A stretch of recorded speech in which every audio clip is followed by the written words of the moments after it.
friend of the show, longtime buddy, Tommy Wheeldon Jr. here in the studios of Barn Burner, the Tower Chrysler Studios. It's not a huge audience today, not a huge studio audience. Yeah, but there he is. How are you? You look good as always, man. It's between your hair and your hair. I'm. You talk about follically challenged. It's unfair, you two pricks sashaying around here with that kind of mane. Man, it's impressive. Well, you can't go digging through a dumpster like I can and get away with it. Someone's going to think something's gone horribly wrong for you. Yeah. So, in fairness, it is two different styles of long hair. That's fair. Yeah. And also between us, I've got the salt and pepper look going on as well. Yeah, so there's a bit of a blend and a crossover. Something for everyone, you could say. Really. There really is. Yeah. It's kind of like an evolution here we've got going on. Yeah. So you must be very everyone wants to talk footy with popular you guy at all times. What's today like? What's right now like? Because I would think anybody that's anybody. Well, Tommy, have you think it'll just be heavy soccer talk for you for the next few weeks? Yeah, do you know what? And listen, thanks for having us on. This is a cool place you got. And thank you. You guys were the OGs back when we first started talking. I don't know if it was the 2018. No, it was even before that. It was PDL stuff. Yeah, but we would bring World Cups and the Euros. Yeah. I think you caught me on air when Uruguay scored against England, and there was a pause, and I remember the playbacks. It was the you can curse now if that happens. I can. I know England isn't playing, but you can drop an F-bomb if need be. Yeah. Okay, that's locker room talk. I like it. That's right. We do go back a long ways with our soccer, our footy inside. I think it was the 2014 World Cup we started working together. That would sound right. So I think I started with Boom in 2013, the fall. So it would have been the following summer. It was. And that was before I had kids. So if you think I'm a day drinker now, imagine how Euro hits when, pre-kids. So you get Tommy in studio to talk some World Cup talk, Canada talk footy. This is going to be our Pinder report. I'm going to let you two guys do that. Get at it. The Pinder report today, a presentation of Village Honda. Come and see why Calgarians are making the trip to Village Honda, 7663 110 Ave Northwest. Online, villagehonda.com. $2 million is their budget to buy used vehicles. They'll buy your car even if you don't buy theirs. You'll get a trip to Vegas. It's all on now at Village Honda. Men, get after it. Yeah, and stay here for one moment. Yeah. So perspective, I think, is huge, because there's the people that are hardcore soccer in this country. I think there's more than maybe many think there are, and certainly more than there were 10 years ago, even 4 years ago when you talk about the CPL. But this feels like one of those events that has crossed over into the mainstream, the World Cup, and not just that Canada's in it, to the point where it's like, oh, my wife might mention that Canada's playing soccer today. That never, ever happens. And what are you noticing different about this, or at least what does this day mean to you, given it's been 36 years? Well, do you know what? I always think back, even when I was a kid, and obviously growing up in England, it's part of your culture here, like the playoffs and the Stanley Cup and things like that. But for us, the world's biggest game and more countries that play in it, for me, I'm aging myself, 43. So Italia 90 was my falling in love moment. For me, that was, Nessun Dorma, Pavarotti, Toto Schillaci getting the golden boot, Gaz's tears for England. There were so many great memories that I think back now as an adult, but that was my trigger point. And I think for me now, I've got a son who's 13 and he's asked to be picked up. So after I'm done this show, I'm taking him out of school. Really? He's getting out. He's getting out. Yes. And not the first, my assistant coach, Leon Apgood's doing the same with his son, because for us, we know that these are trigger points for him. I was away on the weekend when England played at 6 a.m. My son got up. Yeah. Which teenager gets up at 6 a.m. to watch football? And that's where things are starting to motivate. So I imagine I'm not the only dad in the city, in the country, that are getting their kids out of school to watch it. The significance of, young players like, Alphonso Davies, who's world-class, to Jonathan David, to Stefan Estacio, but also having people, especially here within Calgary, having Sam Adekubi, a guy that grew up in this city, playing for Calgary Foothills, and, has gone on and done his journey. He'll be starting against Kevin De Bruyne today, who's one of the world-class players on the world's biggest stage in front of millions around the world. It's funny you mentioned that. I was thinking about that. How many teachers would have signed out that AV unit for their classroom on this day? So, who's watching? Like, schoolrooms have to be watching this thing today. What are you going to learn that isn't that's more meaningful than this thing today? You'll remember this game if you're a kid for the rest of your life. Maybe not the biology class you would have had otherwise. Yeah, fair. And I think that's my kid's thing. He's going through science, which I'm not sure he's got the great. best relationship with. He his can miss science it, right? He's so teachers. smart, that I'm kid. like, He's so smart. It'd be fine. He gets by with his good looks and athleticism. So there's a few events in our life that cross over to that. I remember like someone had hit an earbud in a class I was in high school for like the OJ verdict. World Cups would have been that, other places in the world because the time zones are crazy. Olympics, it's different times. This is the late slot. It's noon today. And I don't love the way the schedule comes at Team Canada in a sense that it's their toughest opponent first out of the group. But I feel like there's a lot of momentum that could occur if you get any kind of a result here, i.e. a draw, or you stun the world and get a win, not unlike Japan and Saudi Arabia already have in this tournament. And yeah, absolutely. And there were ones I was going to mention, but you also look, the Egyptians beat the Belgians prior in a World Cup warm-up, friendly, in a warm-up. So you take a little bit from that. You can't take too much because people are holding themselves back, but you also see that there are weaknesses there. And with Belgium, so technical. This is their golden generation, and this is the time that they need to be able to win with this. Otherwise, it moves on to the next one, and they bring through the next. But they're vulnerable. And I think one of Canada's strengths is they're fearless, and something that John Herdman has integrated into their brotherhood, as he calls it, is they've never won a point in the World Cup. They were there in '86. They've never scored a goal. So he set themselves a target of saying, well, let's score a goal. Let's get our first points on the board before we become the host or one of the hosts in 2026 is how can we knock off these ones and almost create a trading history in performance in the World Cups, which you need to do. It can be overwhelming if you don't have those step one goals, right? It's the World Cup. It's Canada. There's so much fanfare. Let's get a goal, right? I would think from a coaching perspective, that's got to bring everybody in that locker room kind of down a peg. Say, yeah, okay, we can do that, right? Yeah. Touching distance, right? Everything's touching distance. Just focus on getting a goal. And even I think the longer it goes on against Belgium without them scoring, the more Canada grow into it, because I think the first 10 minutes is key. You can't get conceded on. They've got to make sure that they keep the Belgians at bay. And it'll be interesting to see if Herdman comes out and he's done this, whether it's against Mexico or US, where he's pressed in certain moments, gone a high pressure in their face, stopped them gaining momentum, because that's key in football. And then he's kind of dropped off, let them have a bit of the ball and, space in behind, which lives up to Alphonso Davies' breakaway pace and Tajon Buchanan's breakaway pace. So it'll be interesting, the tactics. I'm looking forward to that part of it. They played a bunch of games in qualifying just to get into the octagonal or whatever we're calling it, those 8 teams that each played 14 games for World Cup qualifying and CONCACAF. That was a big hurdle to get into that because Canada hadn't been able to get into that in many World Cup qualifiers prior. How different is the class of team outside of CONCACAF, and how much can Canada lean on qualifying? Because it isn't peak Mexico right now. The Americans missed the last World Cup and I think are struggling for an identity. They had to win and a draw against each of those clubs in their 2 matchups, which is really impressive. But it does feel like there's another step from CONCACAF to here. Massively, and they can't lean on any of that really, because CONCACAF is a different qualifying process in its entirety. We've also never beaten a European side, so they've almost just got to say this is a brand new challenge, right? Again, back to small gains, right? Can we get our first goal? Can we get our first points on the board? And then build from there. And we've seen it. Nobody had put money on Saudi Arabia beating the Argentina. Argentina, one of the favorites. I can't remember when a favorite like Spain in 2010, where they lost to Switzerland, have gone on to win a tournament. So Argentina have their work cut out. We've yet to see the Brazilians play, and we've yet to see the Belgians play. So they just got to make the small gains and make today competitive. And a result early in the wee hours this morning, probably a good one from Canada's perspective, so. A draw between Croatia and Morocco. I think so, and neither scored. So it's a case of, keep them close to you, because you then know 3 points is a massive swing in when you're only getting for a maximum of 9 points in the group stages.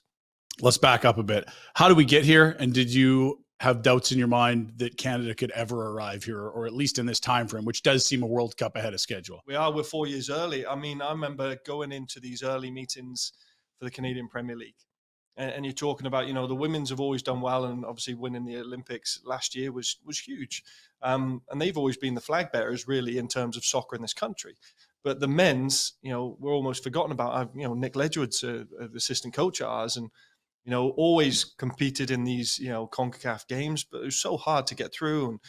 And, how many times you've seen a Canada's team come out and it had, undisclosed, or they weren't with a club, unattached. And so there was a nickname around the Canada supporters, the Voyagers, saying Unattached FC was the main club of Canadian football. Yeah. Now, we've got our own domestic league where, and us as a club at Cavalry, we've already sold 4 players on, one of them being Joel Waterman that's now in the squad. Incredible. Yeah. I think had we have done something selfish and said, no, we're not selling him, we're keeping him to see out his contract and let him have free agency after 2020, the Montreal offer would have never came. It wouldn't have been the step up the ladder that he deserved. So I think we've got a great base. We're 4 years early, so let's use this to our entirety. And so getting there, you need a few things to happen. You need immensely talented, unique players like Alphonso Davies, like Jonathan David, talent. The emergence of Eustachio. Borjan's a very solid veteran goaltender that helps a ton.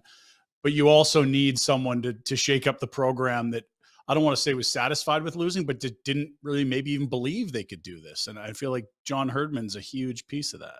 Oh, he's massive. I mean, I got to know him when he was in charge of the women's.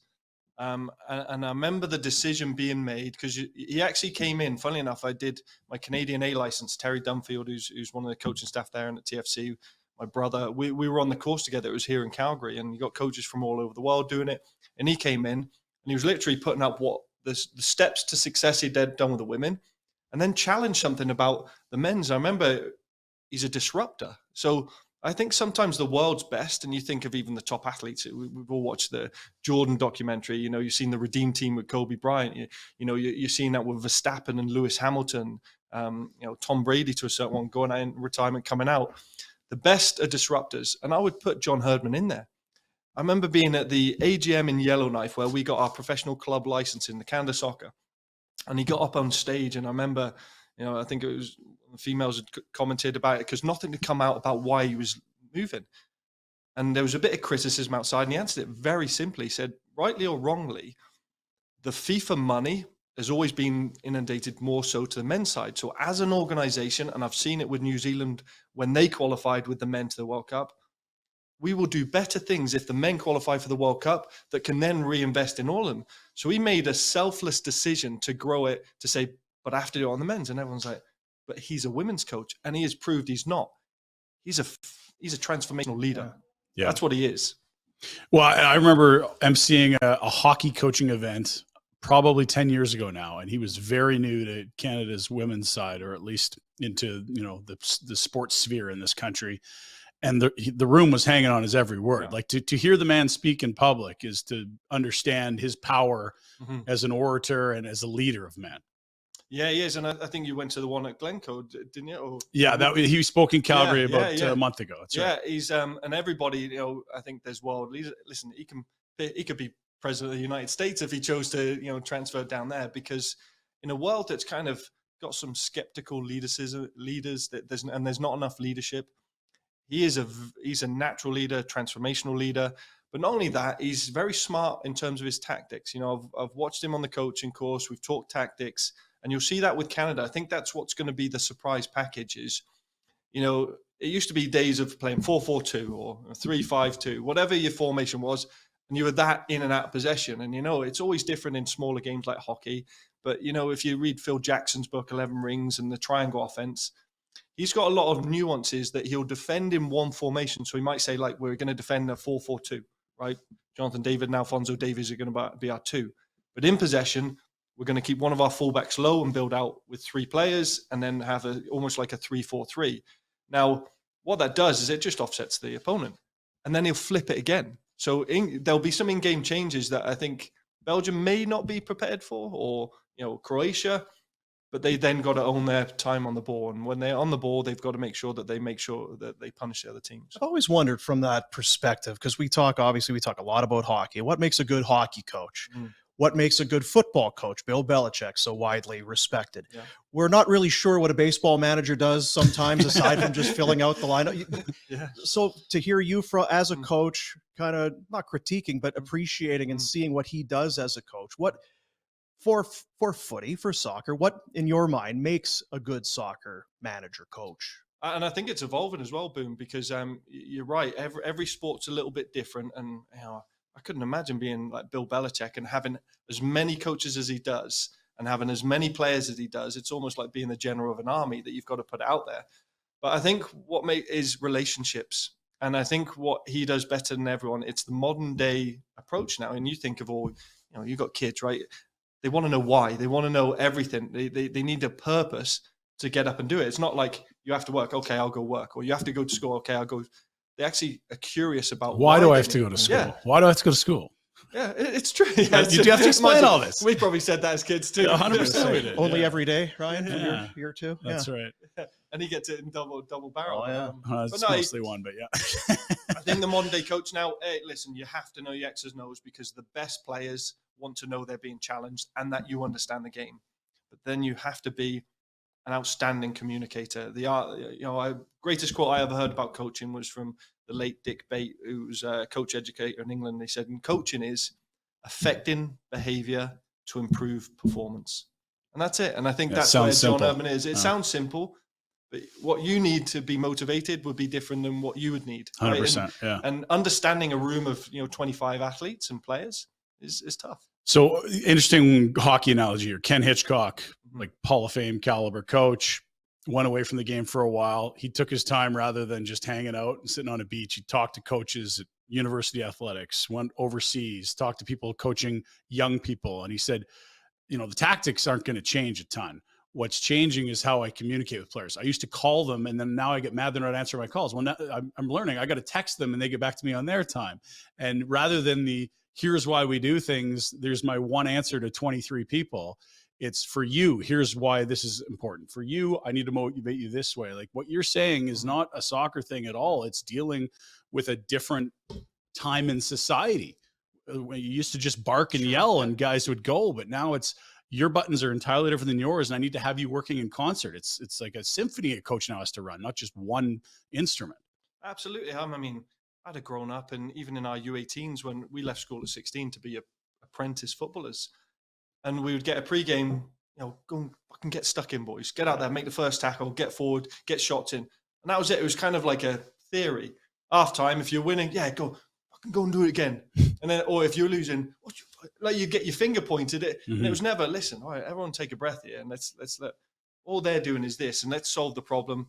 Now we've got so much access to information, and it could go the other way where you're getting sports science results, like our sports scientists telling us who's done the most running at a higher speed and or could be flagging. You're getting your data analytics for where you're passing the ball around. Then you're getting an opinion that might be an emotionally led from a coach that's pissed off with this player, and you may get another independent opinion from the analyst up in the crowd that's, our eyes in the sky. You got so much data to now say, we just need to change our left back, right? Yeah. That's going to win it. And then when it goes right as a coach, everyone thinks you're a genius. And when it doesn't, everyone thinks you're a loser, right? That's the nature of the sport. Cruel. on an individual basis, I mean, you watch Connor McDavid and how he can take over a game. For football, I mean, huge pitch, so many guys, so much the running and the athletic ability to be out there and then to still be the best of the best at this level. It's mind-blowing to me when you see guys like Messi and how good you have to be in the world at that sport to dominate. It's amazing because of the volume of players, leagues. Absolutely. You know what baffled me? I think I watched on a show is, I don't think people appreciate how intelligent footballers are because they've got to run at a certain speed. If I'm now a midfielder and you're a winger, you're a striker, I've got to also understand what your strengths and weaknesses. I've got to make a split decision based on the pressure that's coming front, back, or sideways. But you're the right pass to hit at the right weight with the right speed to create a goal scoring chance. And you think the amount of times Messi does that, and he scans and has players around him that he knows where the keeper stood, and he thinks, I'll just knock it into the corner there, or I'll just chip it through, or I'll scoop it, and thinks like he's an artist. I remember we had Corey Sarich defense when he was on, and I think it was Jason Cullimore. He told the story one time where Cullimore was long shift, so minute and a half, 2 minutes, and he's stuck out there. And the saying was, he's seeing elephants. Like your brain just starts, you're so exhausted, and you're so tired, you just can't. Yeah. The amount of running and the fitness level, and like you say, to still have the wherewithal, here's where I need to be, just It's amazing. What would is it 10K-ish for around a midfielder? Yeah. Like I know certain positions be less. Top end, 12, maybe 13. Bottom end about 9. That buffered zone. So 10 to 11 is the average. So yeah, it's like, boy, they sure fall hard. Speed. It's like, yeah, well, you run 10K and I'll give you a shoulder. You'll understand it a little better. That's for a break. He's rolling over for a break. Yeah, you're damn right he is. I get knocked over on a 10K. I'm going to take some water. So you mentioned Messi and world-class talent. Talk to us about Alfonso, what you know of him, because I believe you've had a brush with him coaching U17 internationally. Yeah, so it was interesting. I think I was U17 assistant coach under Sean Fleming, good friend of mine, and it was the last camp we had. So we'd just done the CONCACAF qualifying, and actually a bunch of the CPL players in there, like Borges, Campbell's, guys like that, and then the 2000 group came in. We're down in Mexico City, and you're thinking now, usually you're bringing down these nice Canadian boys there, 14, 15, Mexico City, and it's a hard area, right? So their training facility is in the middle of the city, and it's hard to get there. You've got, cartels probably hanging on each corner and hardworking people, and it's not a cool place. You got these nice lads from Ontario and Alberta, and just looking around, thinking about it. And we got there, and I remember seeing, and I knew of Alfonso Davies because he'd played through the Alberta system, and I think Leon Hapgood had him in his system. And then there was this other lad called Jonathan David from Ottawa.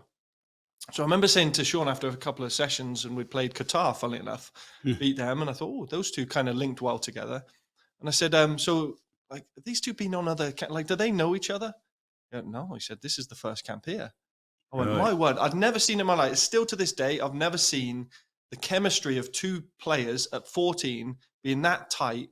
And I've got it on my old laptop. And they went on to play Mexico the next game.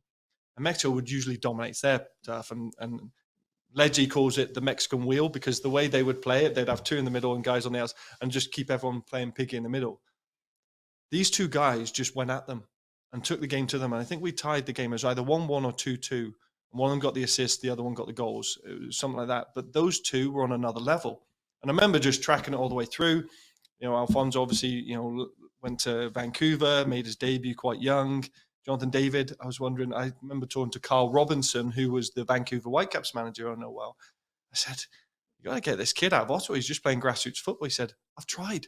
He said, we're trying to get him, but the agents, trying to move him to Europe. He said, Belgium, et cetera, et cetera. He said, I think he should come play for me.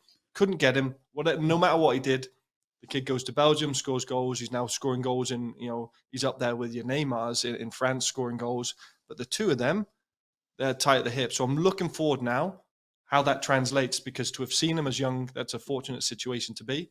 To now see them against Belgium in the World Cup, that's going to be brilliant. And correct me if I'm wrong, but those two give you the puncher's chance, so to speak. You need to be a strong team to get this far and to have any success. But you also need people to break open games. And you've always admired the guys that can find a goal in a sport where there's so few. And those two, like, if they want to have good tournaments, keep playing, boys. Absolutely. Those two, I think he's leading scorers in goals per game, Jonathan David. It's ridiculous. But there's also Kyle Larin. And in every World Cup, you kind of get a bit of not an unfashionable hero. But I could see Kyle Larin being the one that scores the goal if he plays today. And he did in qualifying, right? Tons of goals. Yeah, he did. Like he scored. He's a scorer of important goals. So I look at that. I look at Stefan Estacio, who's playing well for FC Porto in the Champions League. Tejan Buchanan, Club Bruges in the Champions League. They're now having a bit of profile, as well as the guys that are doing well for MLS. Yeah. It's just, listen, if they can contain the back line, which I think is important now against Belgium, because Lukaku's not playing. Yeah, he's key. No matter if you're a fan of him or not. He's a quality world-class striker. He's not playing. I mean, we've got no shortage of strikers, but he makes a difference. He's their best striker. He's their best striker. And he's not there to start, at least.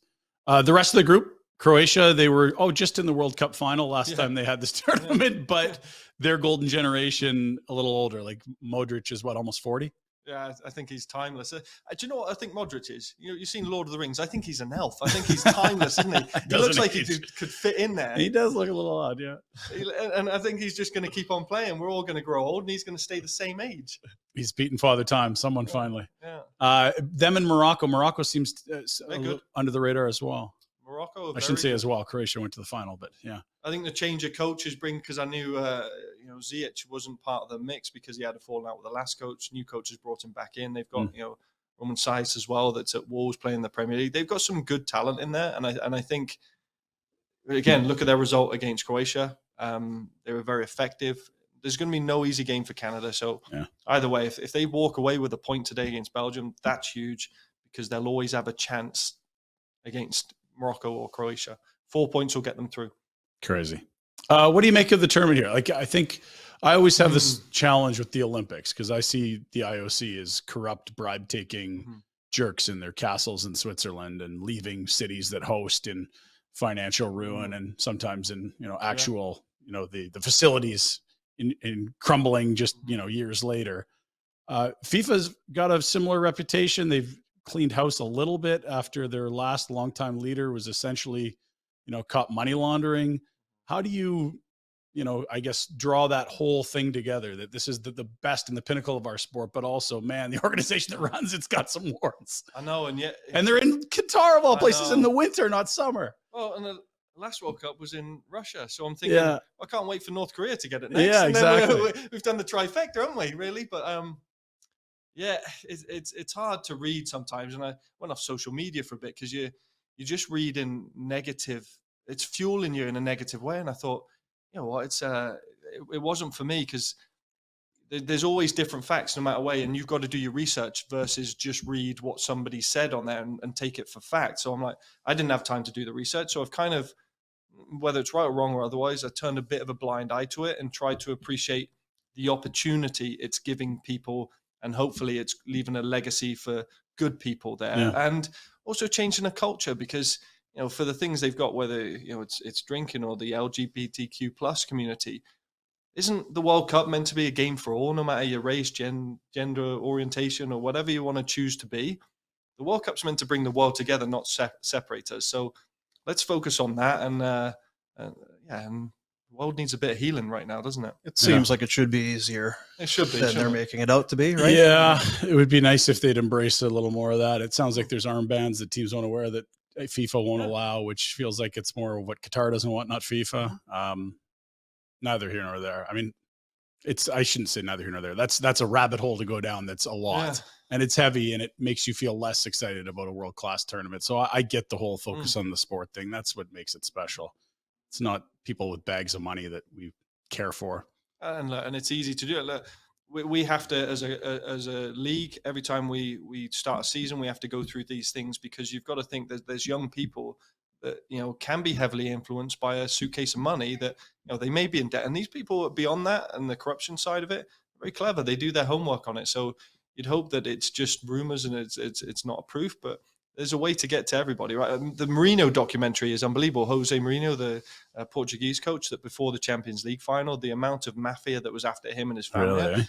Like, I can't imagine. I do this for a living. I'm okay taking a little bit of beef on Twitter, but going after my family, I couldn't imagine that type of feeling. That's just outlandish. Last Calgary tie-in, the Adekubes are soccer royalty, are becoming such in Calgary. Tell us about the family. We know Elijah's played for you all the way back to the PDL days and the first 4 seasons of the CPL. Sam, the older brother, was the one who jumped in the snowbank in Edmonton at Ice Teca and will play a significant role for Team Canada at the World Cup. And apparently those two are not necessarily look at, like, the whole family's phenomenal. Everyone loves the Adekubes, but his father is a preacher, I believe. Yeah. So they run a church, and I mean, it looks like the most fun church going. They sing and dance, and it's interesting because Ben coached with me and my brother, the dad, and give back to the community. The mum Dee is she's the matriarch of the family. She's brilliant. But then Ruthie Adekube, she got a scholarship at the Dinos and won a gold medal, national gold medal as a soccer player. Really? Playing for my brother. So there's a nice tie-in between the Wheeldons and Adekubes, and obviously we had Sam come through Calgary Foothills, and then my brother and Elijah had a great relationship, whether it was in the PDL or the CPL on. It was a really interesting conversation with Elijah at the end of his contract this year, where he's 26, he's recovered from 2 Achilles injuries, and we sat down, and it was like talking to your kids about, all right, it's time to move out now, because I looked in his eyes and I knew that he was ready for a change, and it wasn't anything other than he knew that this next move for was whether his career kicks off again or he chooses his music. That's how talented these people, this family is. Mm-hmm. And it was an easy conversation to have. He's gone with Martin Nash, and he'll end up there, and I think that's a good move for him. And I think now he's out in Qatar looking at his brother with Ruthie and watching them, and they're just a terrific family, and part of the Calgary folklore here. Mom's on Twitter as well. She's all set up. She's got the big stack of Gatorades and waters. The room's set up. There's some merch all over the place. She's dialed ready. It's game day. Let's go. Well, I'm obviously I'm a Fringe fan. I can get into I love going to Cavalry games and doing all that. And I just remember it was years and years ago. It was a guy from I think he was from England. And he was giving me shit one time. He's like, "Do you realize how short these games are? We're not watching baseball. Don't be going to get your fucking chips during the game. Get your shit figured out at the half, and then get back in your seat because it's quick. You can't miss anything." Yeah, it's 90 minutes. So I'm gonna get your bathroom break and your chips or whatever you need. Yes. Get it before and get ready. But you know what, Boom? That's been the biggest learning for us at Spruce Meadows. 100%. Is when we're running horse shows, or you're used to the hockey culture, and there's like 20-minute breaks, and there's 3 of them before and after as well. Yeah. We've got a 15-minute window to get everyone a fresh beer, some figure it out. And go pee. I mean, that's a small window. So that's been one of our biggest learning lessons. I keep telling people, go a half hour early. You can get the food and the beer, but don't miss the game. This is not, to your point, baseball. There's no 4-hour Red Sox Yankees. Like, it's not fucking baseball. It's not fucking baseball. Get your chips. Okay.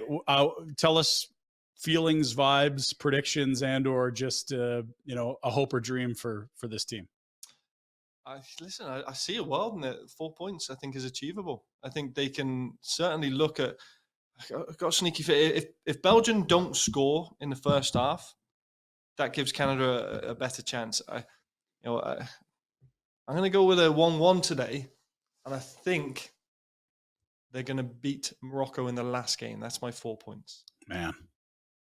That'd be something. And that puts you into probably tiebreak territory if you get through or not. Wow. Exciting times. I think a lot of people didn't believe this could happen. And even the ones that did thought, oh, that'll be 2026, not 20. This is all gravy.